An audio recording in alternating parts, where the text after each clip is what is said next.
This session is about coping with failure. All of us encounter failure at some stage in our lives. We may already have done so in fairly significant ways. In church leadership, there will definitely be times when we feel like a failure, even if that perception is only internal. In other words, is only the way we perceive ourselves or the situation that we find ourselves in. So what kind of failure are we likely to encounter in church leadership? Well, it may be failure of a project. We may have had a vision from God to do something, perhaps a missional activity, perhaps even a building project, and you get so far down the line and realise that it's just not going to fly. Or you carry out the project and no fruit seems to come from it.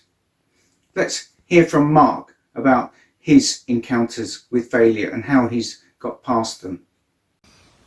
When Richard asked us to think about situations of failure, initially I couldn't think of any, which is a complete lie, because I can think of an awful lot of moments of failure in my leadership. Failure where I've done something stupid, failure where I have misread situations, or failure where just things have gone wrong through circumstances. But the one I want us to just think about, or I want to talk about very briefly, is a failure where I've responded too quickly, which is ironic if you've already watched my session on communication and the need to pause. I think I've learnt that out of failure. And it's not that I've often said the wrong thing or responded wrongly, but actually I've been too quick to respond rightly. If you have a gracious heart, if you have a heart that looks for the good in people, you can often quickly respond without having seen the full picture or understood the full circumstances. Or you give an answer or an opportunity to someone and it's just not the right time. And for me, those often have led to failure.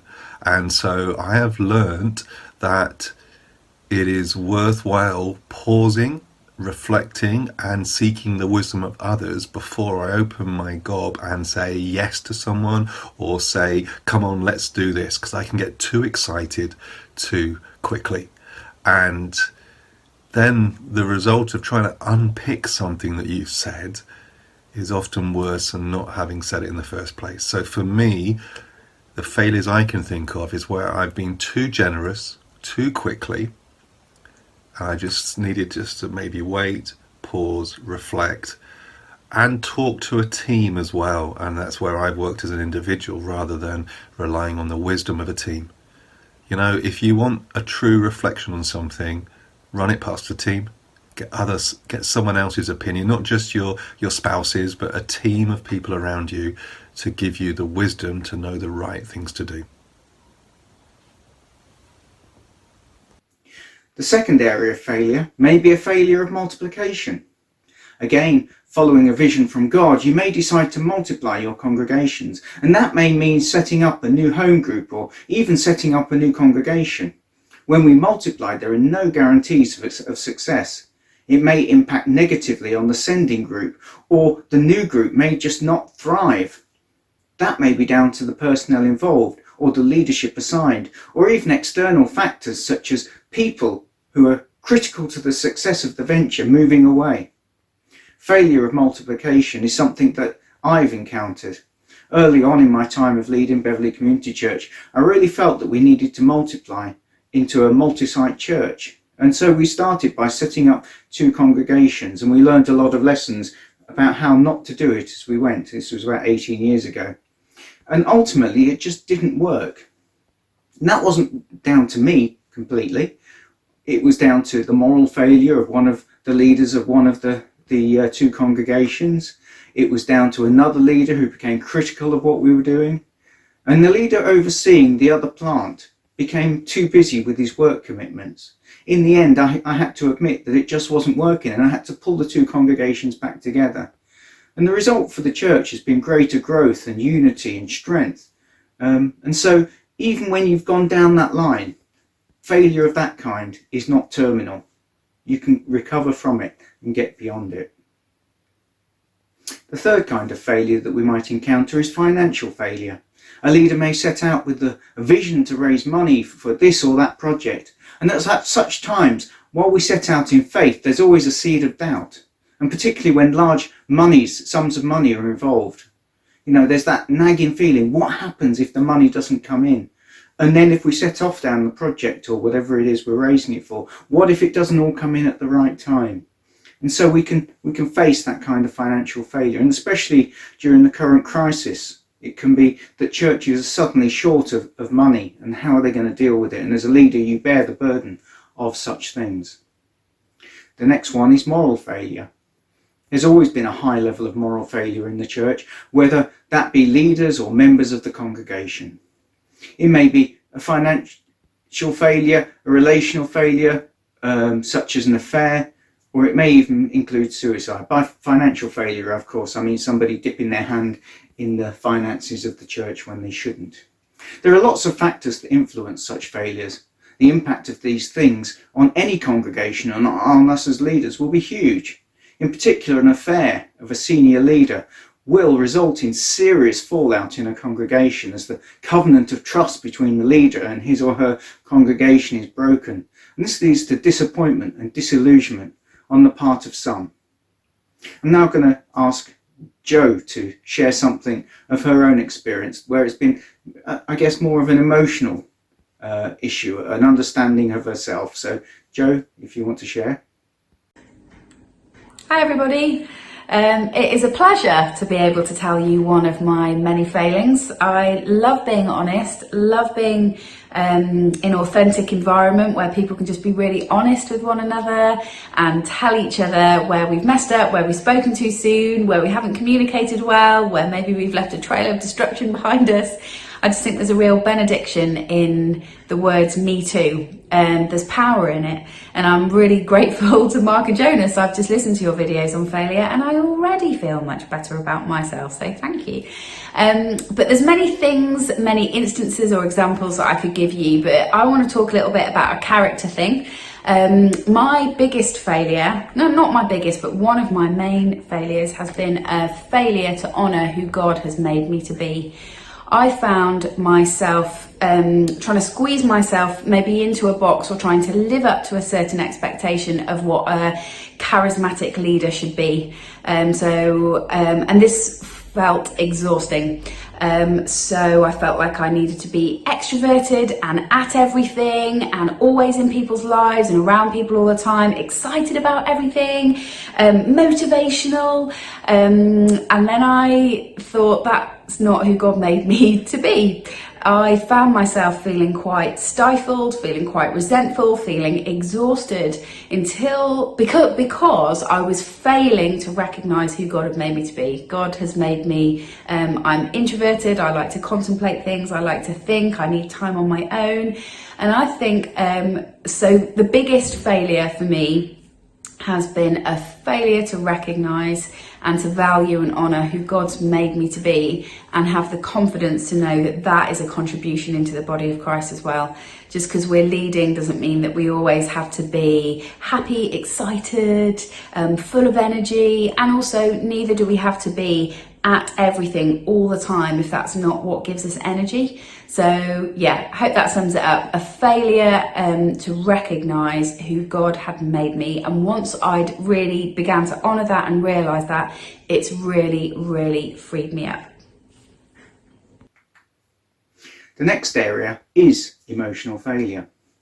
In a recent survey, it was identified that over 50% of those who start out in ministry don't end up in full-time ministry. And there can be many factors that cause this, but one of the greatest is emotional well-being. It can be a lonely job being a main leader. You carry the burden of the church on your shoulders. And when people leave, you feel rejected. When people criticise or gossip, you feel undermined. When you don't see the growth or the fruit you were expecting, you feel a failure. And all of these things can weigh heavily on our mental and emotional well-being. Each one of us needs to find ways of coping under the stress and strains of leadership. I'm going to ask Jonas now to share something of his own journey in terms of failure and how he got beyond it, or what he's learned from it. Hi everyone, Richard's asked me just to share some thoughts on leadership failure. And we could be here for a whole year listening to my leadership failures. because I've learned many lessons through times where I could have done things a bit better. But one of the biggest lessons I learned early on, really, in my ministry was my struggle with seeking the affirmation of others, and probably listening to others too deeply in a sense of their opinions and their thoughts about me, and letting it have too big an impact on what I did and how I lived. When I was at Bible college, towards the end of my first year, I had been working as a volunteer in a local Baptist church, and Sean and I had got engaged, and we were getting married at the end of my first year at Bible college, and I felt it was right for us to for me not to carry on in the Baptist church. And I went and shared that with the two senior pastors in that Baptist church. And I was 25, first year at Bible school, and I was even less confident in myself as I am now, and secure in myself. And for 2 hours, these senior pastors absolutely leathered me verbally, saying I would never last in ministry. This was my answer. You're never going to get anywhere. And I left absolutely broken. And I went back to the Bible college and was really just had a time of encouragement and support from others. But one of the lessons it really taught me was that I should have stood up for myself more.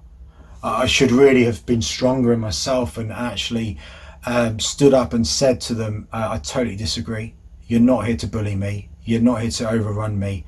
I'm going to be true to myself. And so I think it wasn't a failure in the sense I did leave, but it was a failure in those moments. And a couple of months I stayed and still preached there to see out the commitments I've made. But I guess it was a moment in which I really learned the need to be true to yourself, because I hadn't necessarily been strong enough in those situations. I don't blame myself for not doing that as such, but certainly that was one moment of failure that I really learned from. So I hope that inspires you and encourages you that God can use Muppets like me and you to do great things through. Love you guys. So are there some principles that we can apply of being able to cope with failure? Are there things we can do to mitigate that failure in our lives? In my life, I found a number of ways that have helped me survive such situations, and you might find them helpful also, so I'll share them with you. Firstly, pay attention to your physical well-being. Comfort eating or self-indulgence of different kinds are a negative way of coping which can result in further issues of self-worth. When I turned 50, having neglected my physical well-being for 30 years, apart from the odd game of squash, I started to see my weight increasing, enough to go up a size in suits and shirts. And in order to address this, I put a number of things in place. I joined a gym, and I, up until COVID, continued to attend 2 to 3 times a week. I moved to a healthier diet. I have a vegan diet now. And thirdly, I walk and cycle more wherever I can. My grandpa died of a heart attack at the age of 57. That's the age I am now. My father started to have heart problems at the same age and had a triple heart bypass in his 70s. I intend to stay in ministry without such health problems as long as God gives me grace and strength, and that's why I believe it's important to look after our physical well-being. Secondly, pay attention to your emotional well-being. There are lots of things we can do here, but the following is a list of things that I've found helpful. Firstly, find someone to download with in leadership. You can't share everything with everyone, but find somebody that you can share with. You need people you can share with openly. Ideally, this should be your spouse, but some things may not be appropriate to share with your spouse, and therefore find somebody who you can share the burdens of leadership with. Secondly, build Sabbath rest into your itinerary. For me, I take Fridays off. It's not about doing nothing on those days, although it may be. Primarily, though, it's about not thinking about church on those days and giving myself some me time so that I can actually be completely thinking about different things. That rejuvenates me so that when I come back to doing church stuff on the Saturday or the Sunday, I'm more relaxed and ready to go again. Thirdly, find a hobby. Do something for yourself that's not for the church. I published my first fiction book last year. I also like to read historical fiction, just so I'm not reading theology all the time. Fourthly, find space for your own sabbatical. Once a year, I try and get away on my own, either to a youth hostel or camping, and I do some walking, often in the Lake District, and this enables me the space to think and pray. It's usually only for about 3 days, and that seems to be enough just to help me re-envision and re-energize myself. Fifthly, seek counsel. If you know there are issues ticking away inside you that make you vulnerable or open to temptation, talk to someone about it before it blows up in your face. So the third area is pay attention to your spiritual well-being. And this is one where we as leaders can neglect. 90% of what we do can be done without the Holy Spirit. However, it's that 10% that makes all the difference. Also, time pressures mean that we end up neglecting our prayer life or even stop reading the Bible. And we do so at our peril. And whilst we may survive and even thrive in the short term, it will catch up on us eventually. And we will find ourselves running on empty. And this will affect our emotional well-being and may even take us in a downward spiral with respect to our physical well-being. To counter this, make Bible reading a habit. I read 3 chapters of the Bible each day between 7:10 and 7:30. I've always done that, even when my children were small. I've just got into that good habit. The timing might vary a little, but the habit doesn't. And if I have to get up too early, I'll try and catch up later on in the day. It's just important that you take time to soak yourself in the Word of God. Secondly, make prayer a habit. Jews prayed 3 times a day. And it's worth setting our phone or our alarm to do the same. It doesn't have to be a long session, but by doing this, we can just touch base with God throughout the day, maybe in the morning, at lunchtime, and then in the evening sometime, maybe when you get home or before you go to bed. Thirdly, make worship a habit. Listen to worship CDs or downloads in the car or in the gym. Thank God as you go. So, why does any of this help us cope with failure? Well, it builds up our resistance so that when life's knocks come along, we're robust enough to take them. The sign of a good leader is that when I get knocked down, I get up again, to quote Chumbawamba. And if, having done all that, failure really does knock you down, then you stay down. Seek support from fellow leaders. Prayer makes a difference. A word of prayer spoken over you in season can strengthen a weary soul. God bless.